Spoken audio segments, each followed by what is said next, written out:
जय श्री कृष्ण। श्रीमद् भागवत गीता पंचम अध्याय कर्म संन्यास योग। अर्जुन उवाच संन्यासं कर्मणां कृष्ण पुनर्योगं च शंससि यच्छ्रेय एतयोरेकं तन्मे ब्रूहि सुनिश्चितम्।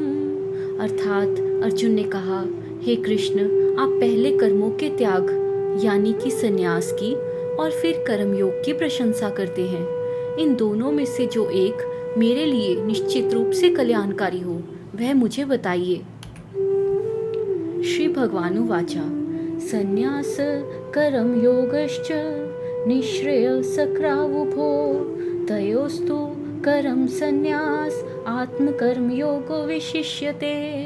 अर्थात श्री भगवान ने कहा, कर्म संन्यास और कर्म योग ये दोनों ही परम कल्याण करने वाले हैं, किंतु इन दोनों में भी कर्म योग कर्म संन्यास से श्रेष्ठ है। ज्ञेय स नित्य संन्यासी यो न द्वेष्टि न कांक्षति निर्द्वंद्वो हि महाबाहो सुखम बंधात प्रमुच्यते। अर्थात जो ना किसी से द्वेष करता है और ना ही किसी वस्तु की आकांक्षा करता है वह नित्य सन्यासी है। द्वंद्वों यानी सुख दुख आदि से मुक्त वह पुरुष सरलता से संसार बंधन से मुक्त हो जाता है। सांख्य योगो पृथक बाला प्रवदन्ति न पंडिता एकमप्या स्थित सम्ये गुभ्यो विर्दिन्ते फलम। अर्थात अज्ञानी लोग ही ज्ञान योग और कर्म योग को अलग अलग मानते हैं, ज्ञानी नहीं। एक में भी भली भांति स्थित पुरुष दोनों के फल की प्राप्ति कर लेता है। यत् सांख्ये प्राप्यते स्थानं तद्योगैरपि गम्यते एकं सांख्यं च योगं च यः पश्यति स पश्यति। अर्थात ज्ञान योगियों द्वारा जो स्थान प्राप्त किया जाता है कर्म योगियों द्वारा भी वही प्राप्त किया जाता है। जो ज्ञान योग और कर्म योग को एक समान देखता है वही यथार्थ देखता है। संन्यास्तु महाबाहो दुःखमाप्तुं योगतः योगयुक्तो मुनिर्ब्रह्मा न चिरेणाधिगच्छति। अर्थात हे महाबाहो, कर्म योग के बिना संन्यास दुखों का कारण है, जबकि कर्म योग में स्थित मुनि ब्रह्मा को शीघ्र ही प्राप्त कर लेता है। योग युक्तो विशुद्धात्मा विजितात्मा जितेन्द्रिय सर्वभूतात्म भूतात्मा कुर्वन्नपि न लिप्यति। अर्थात जो योग में युक्त है, जिसका मन शुद्ध है, जिसने इंद्रियों को जीत लिया है और जो सभी प्राणियों में स्वयं को देखता है, वह कर्म करता हुआ भी लिप्त नहीं होता। नैव किंचित करो मिति युक्तो मन्यत तत्ववित् पश्यन् शृण्वन् सपृशन् जिघ्रन् अश्रन् गच्छन् स्वप्न श्रवन्। अर्थात तत्व को जानने वाला योगी देखता, सुनता, स्पर्श करता, सूंघता, खाता, चलता, सोता, श्वास लेता हुआ भी यही मानता है कि मैं कुछ नहीं करता, यह इंद्रियां ही विषयों में बरत रही हैं। प्रलपन विसर्जन ग्रहणन उन्मिशन निमिशन अपि इंद्रियाणि इंद्रियार्थेषु वर्तन्त इति धारण। अर्थात बोलते, त्यागते, ग्रहण करते, आंखें खोलते बंद करते हुए भी वह यही मानता है कि इंद्रियां ही अपने अपने विषयों में बरत रही हैं। ब्राह्मण्याधाय कर्माणि संगम त्यक्त्वा करोति लिप्यते न स पापेन पंचपत्रमिवाम्भसा। अर्थात जो कर्मों को ब्रह्मा में अर्पण करके आसक्ति त्याग देता है वह पाप से वैसे ही लिप्त नहीं होता जैसे कमल का पत्ता जल से नहीं होता। कायेन मनसा बुद्धया केवलैरिन्द्रियैरपि योगिन कर्म कुर्वन्ति संगम त्यक्त्वात्मशुद्धे। अर्थात योगी कर्म फल की आसक्ति त्याग कर आत्मशुद्धि के लिए शरीर, मन, बुद्धि और इंद्रियों द्वारा कर्म करते हैं। युक्त कर्म फलम त्यक्त्वा शांति मा प्राप्नोति नैष्ठिकीम् अयुक्त काम कारेण फले सक्तो निबध्यते। अर्थात निष्काम कर्म योगी कर्म फल का त्याग कर भगवत प्राप्ति रूप शांति को प्राप्त करता है, जबकि सकाम मनुष्य फल की आसक्ति के कारण बंध जाता है। सर्वकर्माणि मनसा संयम से आस्ते सुखम वशी नवद्वारे पुरे देहि नैव कुर्वन् न कार्यन। अर्थात मन से सब कर्मों का त्याग कर इंद्रियों को वश में रखने वाला देही 9 द्वारों वाले इस शरीर के नगर में ना कुछ करता है और ना ही करवाता है। ना कृतत्वं ना कर्माणि लोकस्य सृजति प्रभु ना करम फल संयोगम स्वभावस्तु प्रवर्तते। अर्थात भगवान ना तो लोगों के कृतित्व को, ना कर्मों को और ना ही कर्म फल के संयोग को रचते हैं। यह सब प्रकृति द्वारा ही होता है। ना दक्ते कस्यचित् पापम ना चैव सुकृतं विभु अज्ञाने नावृतं ज्ञानम तेन मुंझति जंतव। अर्थात परमात्मा ना किसी के पाप को और ना ही किसी के पुण्य को स्वीकार करते हैं। ज्ञान अज्ञान से ढका हुआ है, इसी कारण जीव भ्रमित होते हैं।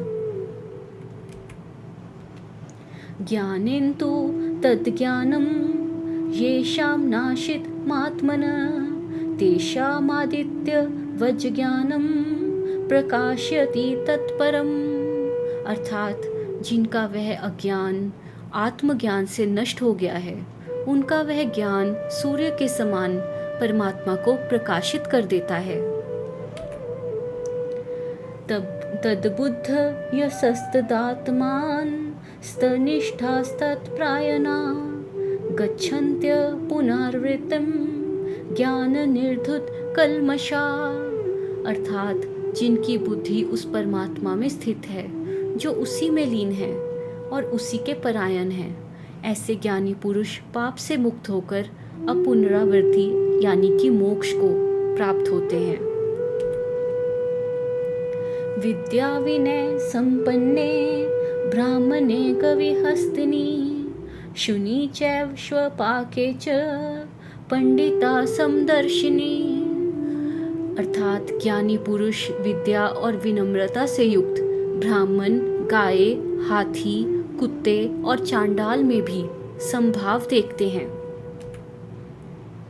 इहैव तर्जित सर्गो येषां साम्य स्थितं मन निर्दोषं हि समं ब्रह्मा तस्माद् ब्रह्माणि ते स्थिता। अर्थात जिनका मन समभाव में स्थित है, उन्होंने जीवित रहते ही जन्म मृत्यु को जीत लिया है। ब्रह्मा निर्दोष और सम है, अतः वह ब्रह्मा में ही स्थित है। ना पृष्यते ते प्रियं प्राप्य ना द्विजोत प्राप्य चाप्रियं स्थिर बुद्धिर सम्मूढ़ो ब्रह्माविद ब्राह्मणी स्थित है। अर्थात जो ना प्रिय को पाकर हर्षित होता है और ना अप्रिय को पाकर उद्विग्न होता है, वह स्थिर बुद्धि वाला ब्रह्मावेता ब्रह्मा में स्थित है। बहामा स्पर्शेष्व सक्तात्मा विन्दत्यात्मनि यत् सुखम स ब्रह्मा योग युक्तात्मा सुखमक्षयमश्नुते। अर्थात जो ब्रह्मा स्पर्शों में आसक्त नहीं होता, वह आत्मा में सुख का अनुभव करता है। वह ब्रह्मा में स्थित होकर अक्षय सुख प्राप्त करता है। ये ही सम स्पर्श जाबोगा दुख योन्य एवते आद्यंतवंत कौन्तेय नाते शूरम ते बुध। हे कौन्तेय, इंद्रियों और विषयों के संयोग से उत्पन्न होने वाले भोग दुखों के ही मूल कारण हैं। उनके आदि और अंत हैं। इसलिए बुद्धिमान उनमें रमन नहीं करता। शक्नोति हैव य सोढो प्राक शरीर विमोक्षणात् काम क्रोधोद्भवम वेगम स युक्त स सुखी नर। अर्थात जो शरीर छोड़ने से पहले ही काम और क्रोध से उत्पन्न वेग को सहन करने में समर्थ है, वही योगी और वही सुखी है। यो अंत सुखो अंतरा रामस्तथांत ज्योतिरवय स योगी ब्रह्मा निर्वाणम ब्रह्मा भूतो दिक्छति। अर्थात जो भीतर ही सुख का अनुभव करता है, जो भीतर ही रमन करता है और जो भीतर ही प्रकाश देखता है, वह योगी ब्रह्मा में लीन होकर मोक्ष प्राप्त करता है। लभन्ते ब्रह्मा निर्वाण मृष्य क्षीण कल्मषा छिन्द्वैधा यतात्मन सर्वभूत हिते रता। अर्थात जिसके पाप नष्ट हो गए हैं, जिनके संदेह मिट गए हैं, जो आत्मवान हैं और जो सभी प्राणियों के हित में लगे हुए हैं, वे ऋषि मोक्ष प्राप्त करते हैं। काम क्रोध व्युक्तानां यतीनां यच्चेतसाम् अभितो ब्रह्मा निर्वाणं वर्तते विदितात्मनाम्। अर्थात काम और क्रोध से मुक्त संयमी और अज्ञानी आत्मज्ञानी महापुरुषों के लिए सब और मोक्ष ही विद्यमान है। स्पर्शान् कृत्वा बहि ब्रह्मा श्वश्च श्वश्च वान्तरे भ्रुवो प्राणापानो समो कृत्वा नासाभ्यन्तरचारिणो। ब्रह्मा विषयों को बाहर ही त्याग कर, नेत्रों की दृष्टि को भ्रू मध्य में स्थिर करके तथा नासिका से बहने वाले प्राण और अपान वायु को सम करके हमें ध्यान करना चाहिए। यतेन्द्रिय मनोबुद्धिर मुनि मोक्ष प्रायण विगतेच्छा भय क्रोधो य सदा मुक्त एव स। अर्थात इंद्रिय मन और बुद्धि को वश में रखने वाला मोक्ष के प्रायण मुनि, जिसकी इच्छा भय और क्रोध नष्ट हो गए हैं, वह सदा मुक्त ही है। भोक्तारम यज्ञतपसाम सर्वलोक महेश्वरम सुहृद्रम सर्वभूतानां ज्ञात्वा माम शांति मृच्छति। अर्थात मुझे सब यज्ञों और तपों का भोक्ता, सभी लोगों का महान ईश्वर और समस्त प्राणियों का सुहृद यानी कि मित्र जानकर वह शांति को प्राप्त होता है। जय श्री कृष्णा।